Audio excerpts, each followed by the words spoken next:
வெண்ணிலா கபடிக்குள்ள இந்த பரோட்டா சாப்பிட்ற மாதிரி இருக்கு. அது வந்து உண்மையாக எத்தனை பரோட்டா சாப்பிட்டீங்க? ஒரு 13 பரோட்டா சாப்பிட்டுருப்பேன். ஒரு 13 பரோட்டா சாப்பிட்டு எனக்கு காலையிலேருந்து சாப்பிடாமே இருந்தேன்.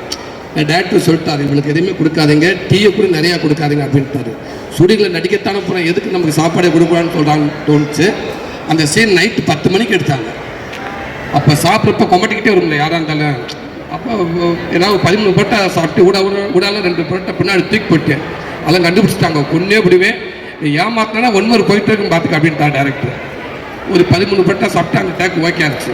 அதுக்கப்புறம் தான் டேரக்டர் இன்னொரு நாள் சொன்னார், இல்லைடா சூர்யா அது ஆக்டிங் தான் இல்லைன்னு சொல்லலை, நீ ஏதாவது சாப்பிட்டேன்னா நீ வேணுக்கு கம்பல் பண்ணி சாப்பிட்றது ஒரு ஃபேஸ் காட்டி கொடுத்துரும், என்ன கேமராவில் தெரிஞ்சிடும், உள்ள ஃபுல்லாக இருந்துச்சு நம்ம சாப்பிட்றப்ப நம்ம நடிக்கிறோம், ஆனால் அது எனக்கு தெரிஞ்சிடுறது, உள்ள வயிறு காலியாக இருந்துச்சுன்னா ஒன்று அப்படின்ற மாதிரி சொன்னார். சரியா ஒன்று